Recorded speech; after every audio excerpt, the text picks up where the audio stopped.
Today and welcome to my poetry corner. I am Arrey Ivo, and in today's program I shall be treating my poem titled If Conscience Will Prevail. And the poem reads thus: Black gold now runs beneath the once raging battlefields, on which thousands like poisoned flowers died from ideological guns and unrepentant zealots. In the jingoism and the diction of the time, the communists and the capitalists thought they were right, but they were forced to think they were right. Now black gold runs beneath the bloodied battlefields, and drilling and mining machines invent a doctored peace, punctuated by amputated veterans, poor families with dead men, and vulnerable weak women. Despite the promises from black gold, the children of the warriors want to eat a decent meal, to walk on paved roads, and to access an education and healthcare worthy of the black gold rushing beneath the lands of their sacrificed parents and mothers. Black gold now runs, and Angola is waiting to reap a huge harvest if conscience will prevail.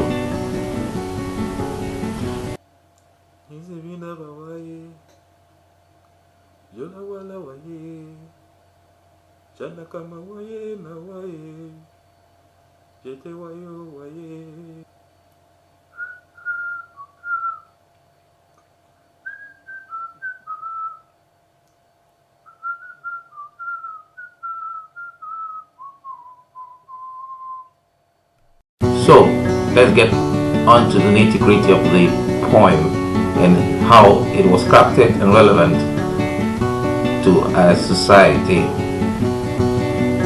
The poem starts with a conditional clause: if conscience will prevail. The impression is that conscience has not prevailed. Therefore, the poem is starting with a cautionary statement, which is a conditional clause: if conscience will prevail. So black gold now runs. Black gold is a metaphor for oil. So oil now sizzles beneath the once raging battlefields. The battlefields are giving a kind of personification. They were raging, which means the conflict was very bloody. And the next lines confirm this assertion with the words, which thousands like poisoned flowers died from ideological guns. The thousands that died are being depicted as poisoned flowers. It shows that their end was not very nice. It was based on violence and destruction, and they seem to be like poisoned flowers. And they died from ideological guns, which means rightfully or wrongfully they believed in what they were fighting for. And unrepentant zealots and their mentors and those who doctored them into this kind of imagination. Then the poetry flows to say, in the jingoism and the diction of the time, the zeitgeist, the spirit of the time, the communists and the capitalists thought they were right, but they were forced to think they were right. A strong hint, therefore, of the period of the Cold War, where we had the world divided between communist ideologies in the East and Western and capitalist ideologies. And now we have a kind of ideological and possibly a kind of geographic boundary as to where and how and for what reason the conflict is taking place.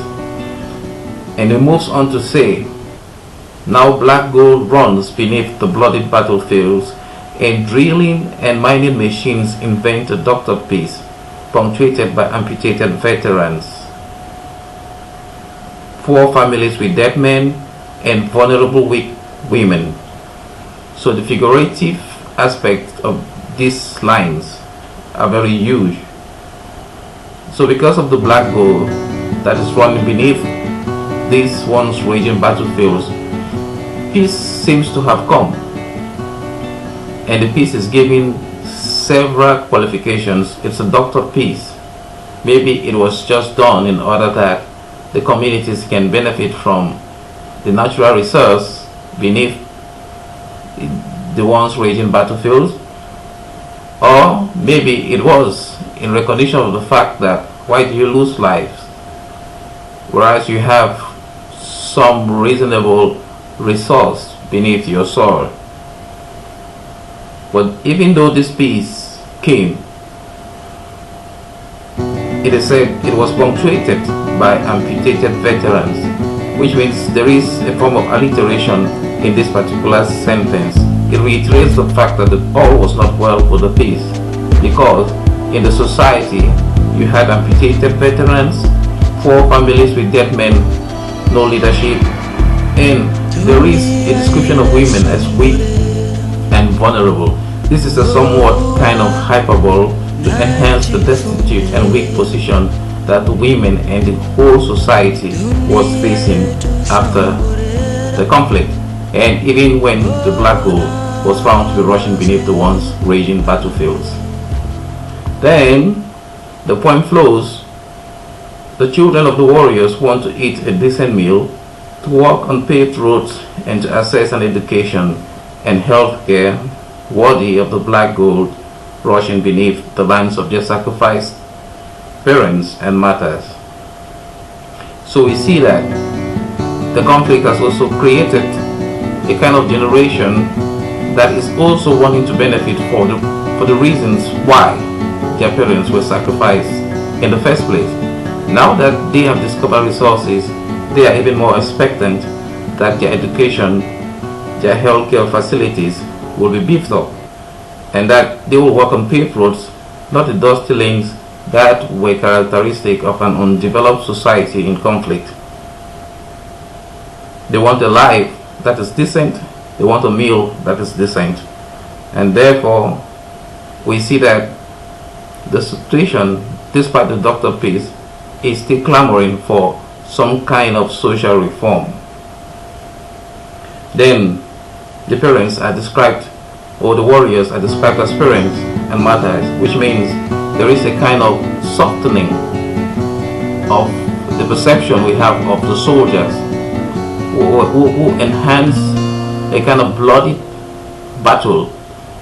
They are given humane qualities and even divine aspects. They are parents and they are martyrs, and therefore probably they are being compensated where they are for the sacrifice they did on the once raging battlefields.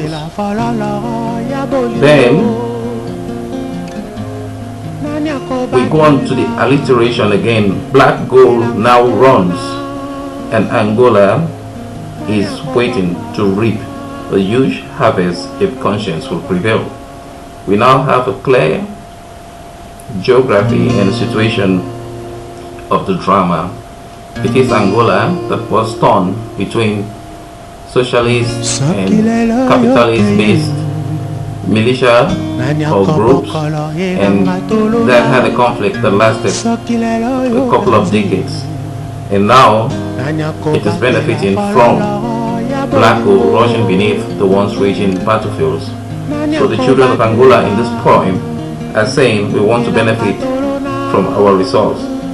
And then something that is very important to note is that Angola is only mentioned in the last but 4 lines of the poem, which means that there is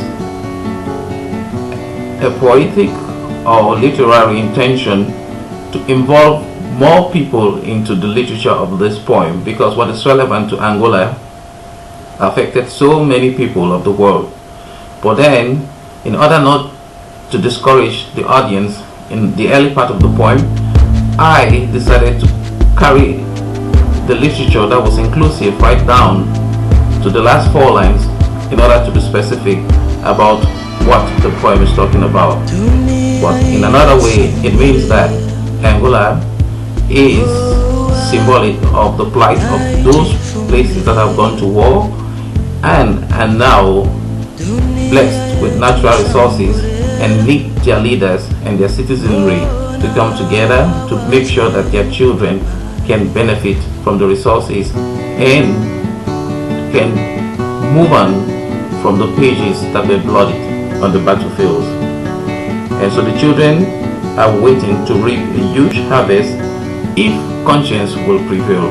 The title of the poem is If Conscience Will Prevail, and the last lines of the poem is If Conscience Will Prevail, which means there is a consistency in the flow of the literature, in the emotion, in the wish of the Angolan children, and also in the expectation that happiness is going to come now that there are resources beneath the battlefields, and that these resources will not be a curse as it has been across many parts of the world.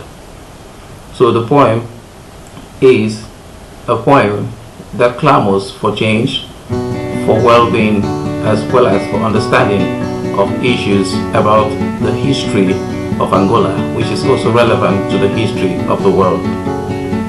Thank you very much for tuning in to my Poetry Corner. I was actually appreciating my poem called If Conscience Will Prevail, and I hope you enjoyed the poem. Thank you very much. It has been Arrey Ivo.